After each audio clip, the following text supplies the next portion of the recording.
The battle for Australia goes down in just a few days, and now it's time to give our official picks. I know Australia's not too big on the guns, but we got to think about this card and make our picks as if there's a gun to your head. The cartel is waterboarding you, saying, give me a pick for every single fight on UFC 312. That's exactly what we're going to do. If you're new here, let me just reiterate, picks and bets are very different. If you watched my official picks video last week, I believe I went 7-4. The only ones I got wrong were Mayra Bueno Silva. I'll admit that was probably not the best pick. She did not look good. Said Nurmagomedov. Lock Dog is just a beast.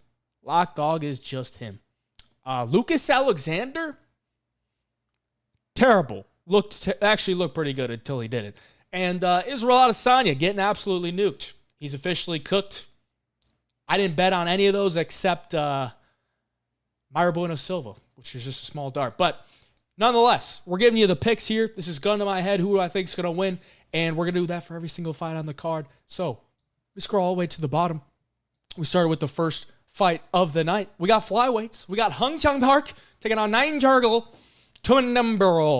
Mongolia versus South Korea. I mean, that's a real rivalry right there. And we got the Mongolian here, who I believe has all the tools to win this fight, but it really just comes down to, can he stay off his back? Because on the feet, I think he's going to be the more dangerous striker. I think he could land a knockdown or two, possibly find a finish. Because Hyun-Suk Park, he's a decent striker, but the guy gets hit and the guy gets knocked down, and that ain't good when you're going toward the judges' scorecards when you get knocked down. And now the grappling, Tumendemberel, going to be a little bit more dangerous, I think. He's going to be a little bit more opportunistic, so maybe he could find a sub on the ground. But Hyun-Suk Park's got to have the better overall grappling, the more minutes of control time on top. I think he's probably going to be able to take down Tumendemberel, but I don't know if he's going to be able to win the fight. And I'm just going to side with the guy whose name is just absolutely absurd. So I'm going to go with the Mongolian here in Tumendemberel.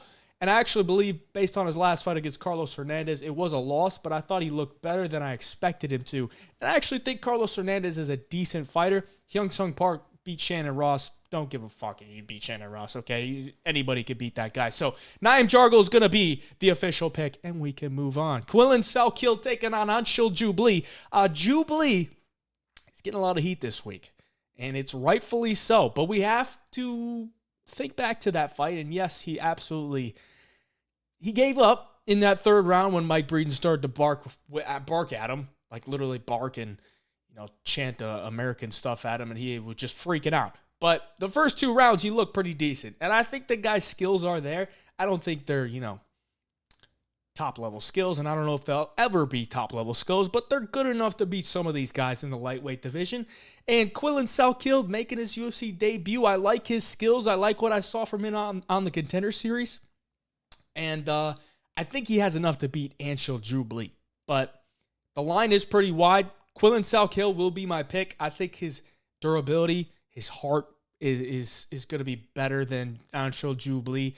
I think his grappling might be a little bit better, his submission grappling. But in the striking department, Jubli's decent. I know he'll get hit a little bit, and if you hit him enough and you start barking at him, he'll give up. But Quillen Salkilld will be the official pick this week, and we can move on. Jonathan Micallef taking on Kevin Jousset. I was kind of leaning towards Micallef because of the grappling aspect. The dude looks like he's on all the sauce. Maybe he's just got great genetics. Who knows? But if you see a picture of this dude, he looks like a brick house. And I think this dude could have some success grappling Kevin Jousset. But Jousset has shown pretty good takedown defense. Training at City Kickboxing, they all got good initial takedown defense. My worry for Jousset is if he does get taken down, how long does it take for him to get back up to the feet and get back to work? Because Micallef's going to keep that forward pressure going. And we saw forward pressure against Kevin Jousset in his last fight with Brian Battle. Starts to wear down, and he got TKO. Now, obviously, Micallef ain't Brian Battle, but I think those are some problems that he could pose to Kevin Jousset in this matchup. But either way, I think Micallef's striking is just not good enough at this level to where he can disguise takedowns and mix in the wrestling enough to beat a guy like Kevin Jousset. So I think Jousset's probably going to win the minutes on the feet, and I think he probably wins the fight. So I'll take Kevin Jousset for the official pick, and we can move on to the next fight on the card. Rongzhu and Cody Steele rounding out the early prelims. I believe Rongzhu is Not the best fighter, but he is a capable fighter. You know, I think he's got some skills. It's just about putting it all together. And going up against a guy like Cody Steele. Cody Steele's a guy I think the UFC really wants to push. No idea how he made it on a promo of a fight night. They're promoting early prelim fights on a fight night card, UFC Saudi Arabia last week. No idea how that happens, but obviously the UFC wants to get behind this guy, Cody Steele. He's a Vegas guy. He's done a lot of grappling stuff with UFC Fight Pass, and I believe this guy's game is coming along. He's still pretty green in his MMA career, but he has shown in all of his fights, like he doesn't even need to go to the wrestling and the grappling. The guy's willing to stand and box it out with you. And I think the main problem here could be Rongzhu's leg kicks. But overall, Cody Steele has shown he'll just keep coming at you. He likes to put the pressure on. He likes to get you up against the cage, unleash combinations, mix in the takedowns. And I think Rongzhu is just going to be a little bit overwhelmed at times. If Cody's durability, and I don't want to say durability because it means it sounds like he's going to get hit with some big shots, which he probably will get hit with some big shots. He kind of leaves himself open to that.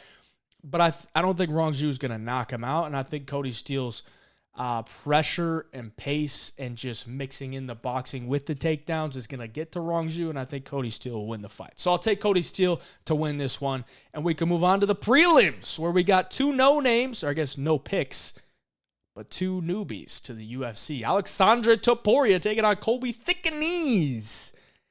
Topuria, no idea what to think about the guy, but I do think he has a lot of hype around him just because of how people have been talking about him. I don't know if you saw it, but Merab Dvalishvili, after his win against Umar, said that Alexandre Topuria is better than him.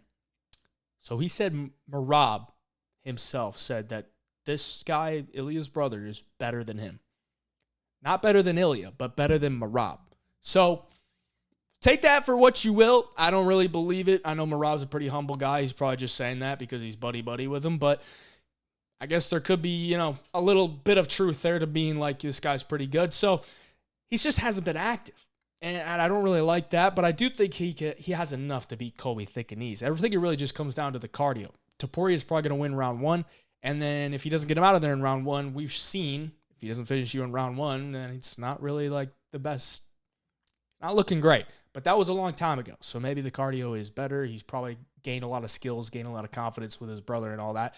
It really comes down to like everything with his brother. But either way, he's going up against Colby Thicknesse, who I don't really think is that great. His striking is not good.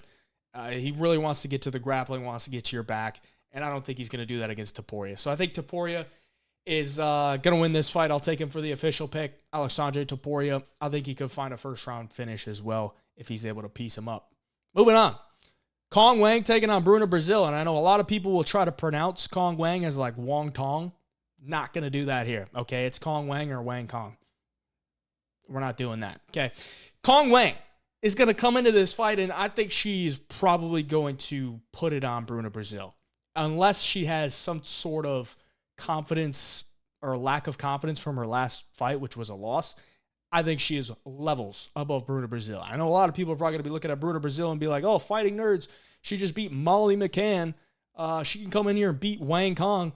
Not going to happen. I just don't see it, man. I think Wang Kong could probably finish Bruno Brasil. Bruno Brasil was like this low-level strawweight for the longest time. And now people are looking at her like she's good. No. Like she got, I don't want to say pieced up, but like she got bullied by Loma Lukebunme, who's literally an atom weight. She's like 5'1". She got bullied by Loma Lukebunme. Her wins in the UFC are Shauna Bannon, who's awful, and Molly McCann. And now she's moving up to 125, where she's going to be smaller than Wang Kong. And Wang Kong is one of the best kickboxers in the UFC for women's MMA right now. That's just what it is. She got overconfident in her last fight. She got cracked. She got submitted. But Bruno Brasil ain't going to crack Kang Wang. However the fuck you say it. She ain't going to crack her on the feet because she don't crack like that. And she ain't going to take her down because she's not physical enough. She don't have the wrestling. So it's Kong Wang all week this week. I don't think Bruno Brasil is a live dog at all, honestly. I don't really see what people are seeing. But it's Kong Wang for me. She'll be the official pick. Moving on. Tom Nolan taking on Vyacheslav Borshchev.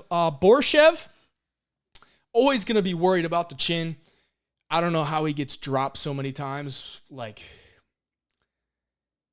it looks weird when he gets dropped because it's not like, it's kind of like he gets stunned and then he falls, which sounds really dumb, but like if you've seen how he goes down, it makes sense. It's not like he's getting hit like cracked across the jaw where his head like spins and then he falls. He's kind of getting like touched and then he like stuns a little bit. Falls. Very weird. But he still hasn't been knocked out. So the chin is a question, but he hasn't been knocked out. He's just been dropped in multiple fights. And Tom Nolan has been knocked out by Nicholas Motta, and he has been dropped by Victor Martinez. Victor Martinez has no reason to be in the UFC, okay? Go back and watch that fight. The shot that Victor Martinez hit with him was like a little uppercut. Just a little one. Just kind of grazed the chin and he fell down. So, whose chin do you trust? I think I got to trust the chin of Borshchev because he hasn't been knocked out. Even though he's getting knocked down in a lot of these fights, he's still battling through it. He's still getting to the scorecards. And I think if that's the case where, Tom Nolan maybe cracks him with something, Borshchev has shown he can recover. And if he recovers, Borshchev can knock the blocks off of Tom Nolan because his hands are fast, his hands are sharp. There's no doubt about it. He's the more technical kickboxer, but he's just got to land that shot. And I think if the fight does extend towards a 15-minute decision, Borshchev's probably going to be doing the better work. Now, if there's a grappling aspect in this fight, Tom Nolan probably has the advantage because Borshchev has no takedown defense, no ground game whatsoever. I just don't know that he's going to go for it. Maybe he does, maybe he doesn't. But either way, I'm going to take Vyacheslav Borshchev for the official pick.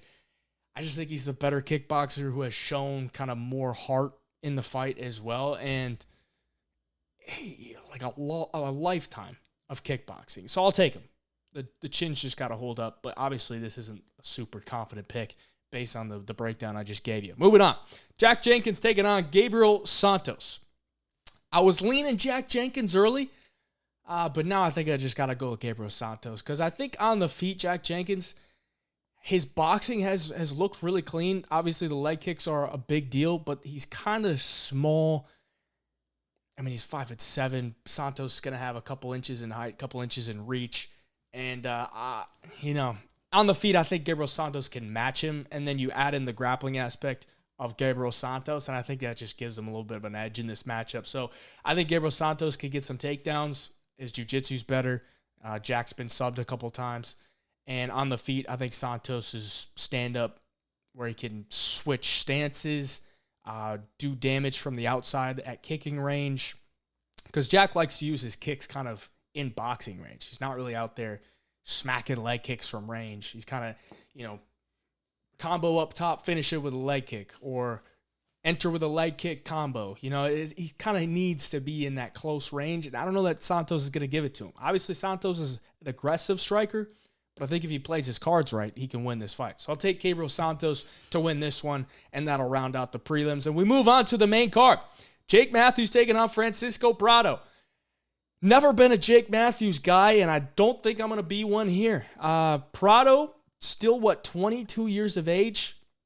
I think on my early picks, I said he trained at the Goat Shed, which he did, but it now looks like he's training at ATT, American Top Team, Coconut Creek, just down the road from me, and I think that's a good move. I mean, he's moving up to 170. What does he need to work on? He needs to work on his wrestling. And, I think his striking is good, but he needs to work on his takedown defense and overall grappling game, because on the feet, he's a dangerous dude. Leaping in uppercuts, leaping in hooks, just big combinations, dynamic stuff. And I think that's going to pose a lot of problems to Jake Matthews, who I wasn't big on in his last fight against Phil Rowe, and I think Phil Rowe let himself down. I think he let himself down. I think he could have won that fight easily. But Phil Rowe will go down as one of those guys that just, has all the frame. He has the perfect frame. He has the skills. He just goes out there and just doesn't use them. So I think Francisco Prado is a guy that tries to maximize all of his skills. He's going to go out there and go for it. And I think Jake Matthews' durability has always been a question. He's been dropped multiple times in his last few fights. And you bring a guy like Prado who's going to go in there and go for it. I like it. So I'll take Francisco Prado to win this one. My only worry is that Jake Matthews does gets some grappling going and gets Prado down to the ground, where Jake Matthews is a pretty slick grappler. But I think Prado, how much offense he's going to throw at him, I think it might just stun Jake Matthews to the point where he's not confident shooting or he's panic shooting type of thing. So I'll still take Prado for the official pick. Moving on. Jimmy Crute taking on Adolfo Bellato. This is not a confident one by any means because don't know where Crute is at in his career. Well, I know where he's at in his career, and that's coming back from retirement, so that's not good. But I don't know where his head is at and what he thinks of his career moving forward. Because obviously Jimmy Crute is an Australian dude. The card is in Australia. He was retired, and now he's not. And now Bellato is making his second UFC appearance, and his first UFC appearance was against Ihor Potieria, who we know is not very good. And he almost knocked out Adolfo Bellato. But Bellato showed a lot of heart, battled through it, got to his grappling game after getting knocked down, got on top, and TKO'd him. So I think Bellato has a lot of heart. He's a guy that wants to grind on you.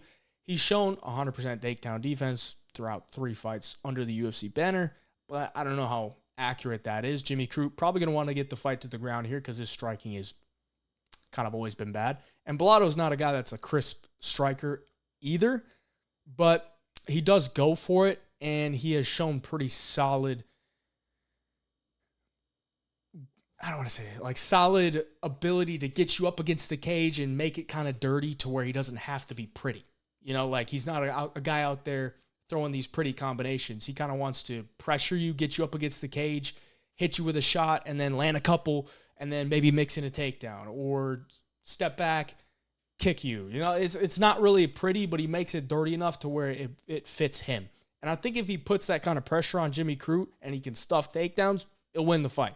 He's going to have a lot more heart than Jimmy Crute. Jimmy Crute has shown multiple times he's out of there. So I'll take it off of Bellato for the official pick. It's not a confident one because I don't really feel good about either of these guys. But, you know, you got to make a pick. Gun to your head. I'm going to take Bellato, the guy that actually has a UFC career to look forward to and not a guy coming back from retirement. Moving on. Justin Tafa taking on Teixeira. And Teixeira, he's getting a lot of heat this week. He's getting a lot of heat, man. You know, I actually thought people would be more interested in this guy. He's, 6'7", 83-inch reach, all first-round finishes, but all the talk has been this guy's a fraud. This guy's striking defense is terrible, which is kind of true. I mean, the guy on his Contender Series fight was just swinging it out with this Arthur Lopez guy. No reason to do that. And I kind of agree, but I also disagree because it's like, you're on the Contender Series, you want a big knockout to where you can get a contract. And if the guy's swinging at you like that, you kind of need to get some respect. And he was willing to bang it out. Now, he got caught a couple times, but he showed a good enough chin and he found the knockout. Justin Tafa, on the other hand, he's not going to go out there swinging at you like that. He's going to try to counter-strike you. And I think Teixeira might be keen to that if he's smart, to where he could poke the kicks out. Kick him to the body. You're tall as shit. You have good kicks. Maybe mix in the grappling. He's a BJJ black belt. Teixeira actually has some grappling in his bag for a heavyweight. If he just goes out there and swings bombs, Tafa could easily clip him. But if you look at skill set, Teixeira definitely has the better skill set. That's what it comes down to me. You know, I think he has all the intangibles to win this fight. Does he have the right game plan? We'll see. If he doesn't have the right game plan, Tafa could easily counter him and knock him out. But I think the skill set goes to Teixeira here. Tafa is pretty one-dimensional, looking for the big shot, not going to throw a lot of volume. The guy literally lost a decision to Jared Vanderaa. Come on now.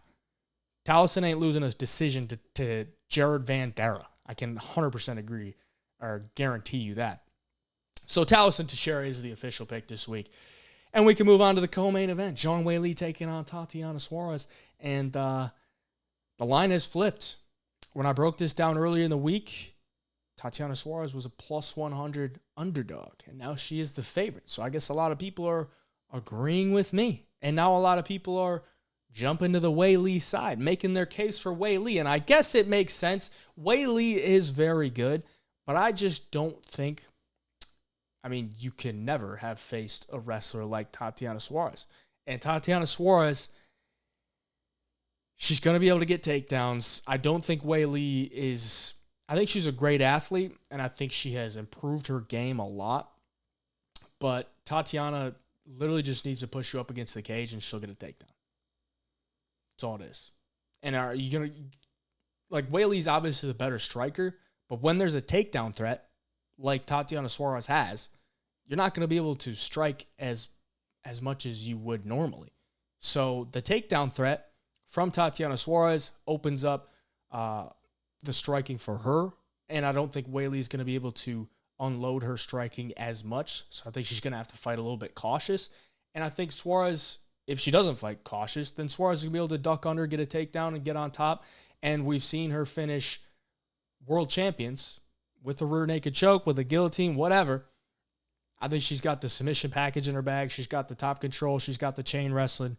And she's got the ground and pound. She also does have nasty ground and pound. And Tatiana Suarez is a massive strawweight. She is big. So I think Tatiana Suarez wins this one, and I could see a finish within the first 3 rounds. So Tatiana Suarez is the official pick for me. I can understand why you would take Zhang Weili, but I just don't really think I don't think it's the move. She'll be the official pick.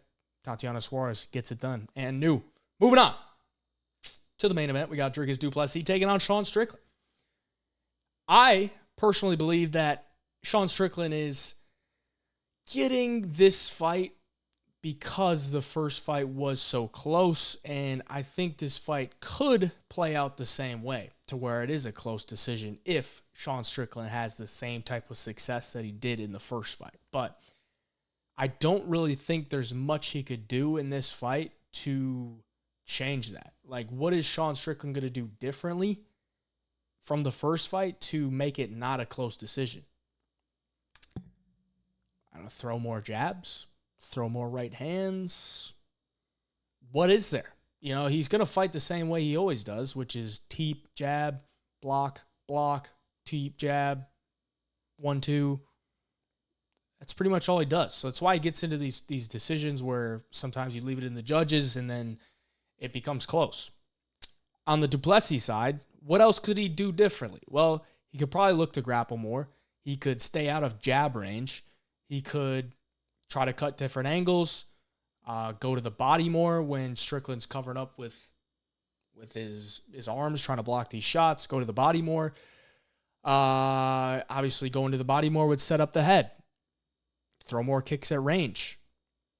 I think there's more stuff that Dricus du Plessis could do to make this fight more definitive, and I think that's maybe why he's a bigger favorite than he was in the first fight, even though it was a close decision. So I'm going to go with Dricus du Plessis to win this one. I do think if the fight goes to a decision, then, you know, Strickland probably did a lot of the stuff that he did the first fight, and it'll probably be close. But I think there's more ways that Dricus can change up his game to make this more definitive. So I'm taking Dricus du Plessis to win this one. He'll be my official pick. And still gets it done. Then we get Hamza, baby. And then we're going to war. I can't wait. UFC 312 official picks. Appreciate you for watching. Please like the video, subscribe to the channel. We'll be back here pretty soon with the Best Bets video and the live call-in show on Friday with Matty Bets, where you guys get to call in with your parlays. Appreciate y'all. Till next time, hey, Job Picks. We out.